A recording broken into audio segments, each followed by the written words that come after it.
Hello everybody and welcome back to my channel, and today I am talking about the Philadelphia Eagles 2023 season week 2 matchup against the Minnesota Vikings. I'm going to tell you about the score, tell you about my thoughts on the game, tell you about the stats, talk about next Eagles game for week 3 against Tampa Bay Buccaneers, and of course my player of the game. So let's talk about week 2. The Philadelphia Eagles get their second win of the season as they won against the Minnesota Vikings 34-28. It's another game where Jalen Hurts showing a bit rusty. He did get 1 passing touchdown and 2 rushing touchdowns in the game.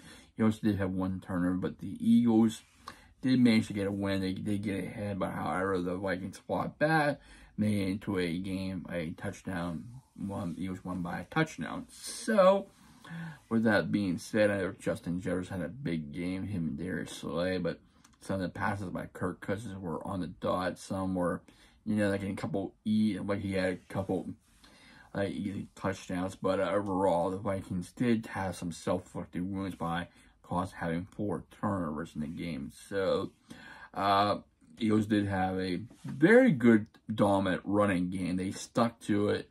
In the second half of the game, they stuck with DeAndre Swift, and my player of the game is DeAndre Swift, who had a nice day, nice Eagles game. His second game with the Eagles. I mean, the offense line pretty much, the Eagles stick with the strength is by running the football. They are very good, have a very good offensive line, and they can pretty much run the football. So, all right. Let's go to the stats here. As I said, DeAndre Swift was my player of the game. He had 28 carries, 175 yards, 1 touchdown. He had a late break touchdown, which helped the Eagles get to the, and he ended up getting the touchdown that helped the Eagles get more of a lead of making it 34. So, with that being said, let's take a look at the stats. Minnesota had 374 yards total offense. Eagles with 430 total yards. Minnesota only committed 2 penalties, which is good for them. Eagles commit 7 penalties. What they need to do is reduce those penalties. Minnesota only had 20 minutes of possession, 20 minutes and 32 seconds of possession. Eagles had 39 minutes and 28 seconds of possession, most possession, as Kirk Cousins with 31 for 44, 364 yards, 4 touchdowns. Jalen Hurts was 18 for 20, 1 touchdown, 1 interception, and 2 rushing touchdowns. Yes, the Eagles brought back the plowing. The goal line plowing him into the end zone, and they did get it. Rushing, that's 8 carries, 28 yards. T. Chandler, 1 attempt. Then the Eagles, they had Deontay Swift was 28 carries, 175 yards, 1 touchdown. Boston Scott carried the ball 5 times for 40 yards. Jalen Hurts 12 carries, 35 yards, 2 rushing touchdowns. Rashard Barron carried for 3 carries for 9, and you have the receiving side. Justin Jefferson had a big game with 11 catches, 159 yards, no touchdowns. Addison caught 3 for 72 for 1.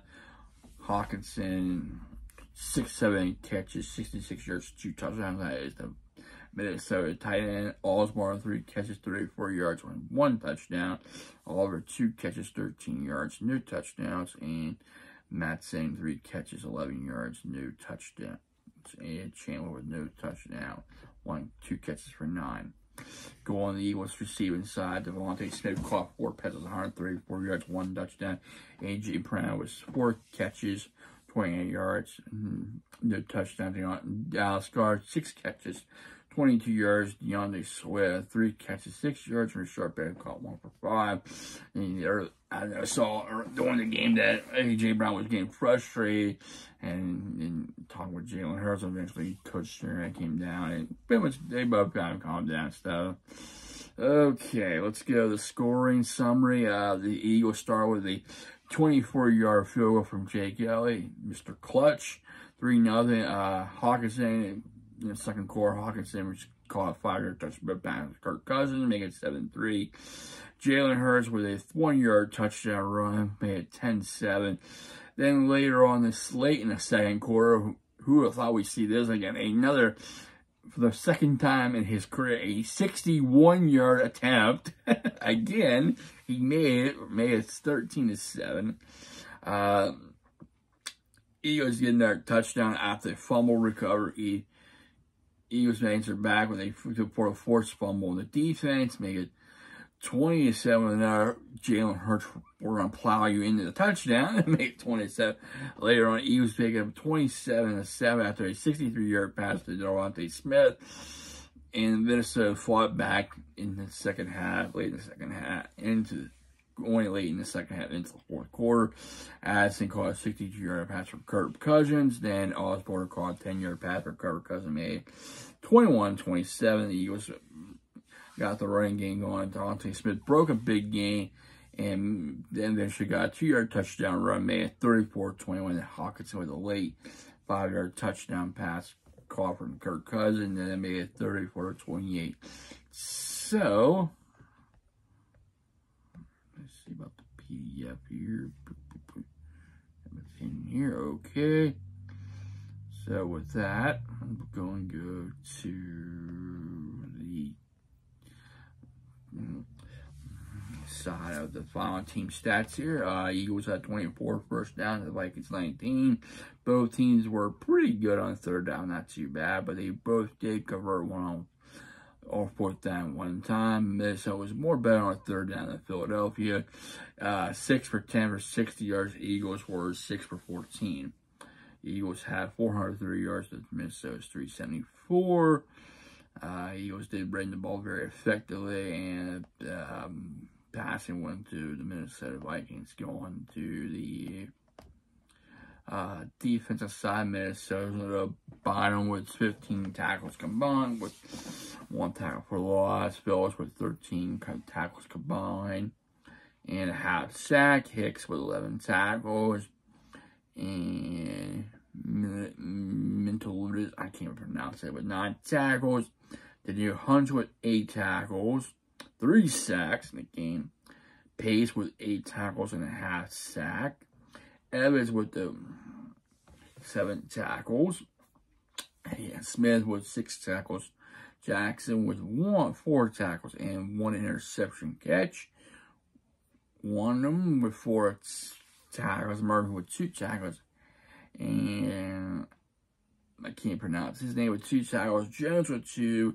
1 with Blackman and 1 with Howard. And going to the Eagles side, Cunningham with 8 tackles. Slade with 6 tackles. Edmonds with 6 tackles. Job with 6 tackles. Goodwrench with 4 tackles. Morrow with 3 tackles. And Evans with 2 tackles. Carter with 2 tackles. Jordan Davis got a sack in the game with 2 tackles. Josh Sweat with a sack, 1 tackle, and a sack and a fumble force. And so did Avon Max get a fumble force too. Same with Terrell Edmonds as well. So he was trying to force 3 turns in the game. The other one by Minnesota was the one that Justin Jefferson caught pass, and he went to get close to out of bounds. However, when he was going out of bounds, the ball came out and went over the pylon and resulted into a touchback. So I know that was quite questionable. Williams with 1 tackle and Fletcher Cox with 1 tackle. So he was only got 2 sacks. Jordan Davis with 1 and Joshua with 1. Would have to be the fumble force. So, with that being said, Eagles did get the job done, but however, they still got some things they need to clean up. I mean, the defense did well, but they need to do a better job of holding the teams down under 20-some points. I know Minnesota is a team that they fought back, but or they didn't get the win. So, they still have some things they need to work on. They need to continue to do a better job containing receivers, doing better with that. I know they didn't have James Bradbury, but now, unfortunately, they might have lost Avon Max, too, for a long time. So, going to week 3 against Tampa Bay Buccaneers, if you're Philadelphia, I stick with what you know. Start the running game early, test them out. Give Jalen Hurts some plays that he can make completions, get A.J. Brown more involved. I know he's been, frustrated and stuff, but defense needs to get you better job at containing Tampa Bay's receivers and getting a better job at the quarterback and forcing turnovers. if the Eagles do this, I think they can beat Tampa Bay and Tampa. I say it'd be another game where it's going to be, I'd say, 28-21 type of game. I could see that actually happen, but it's going to be a long week for the long rest. They're going to get a nice long rest here, like kind of like a mini bye, but it's not. But they face Tampa Bay next game in Tampa, so can't count Baker Mayfield, but you never know. What the Eagles are playing right now, I know it's not great football, but they are getting these W's now. They're getting the key victories. These are key wins right now. Teams like you should beat, like the Patriots, they should beat, and now Minnesota they should beat. So right now they're 2-0. They're off to a pretty good, good start for the 2023 season. But it's gonna be a long haul when we get to the next half of the season. It's not gonna be easy looking forward. So hopefully we'll see what happens. So if you like this video, please like, please comment, and also please subscribe to my channel. I really appreciate it. I thank all my subscribers for subscribing, liking, commenting, sharing, and viewing. Without you, I won't be doing these. So thank you, everybody. Hope you have a safe and wonderful Friday, and I'll see you next time. Take care, stay safe, stay humble, and be a blessing.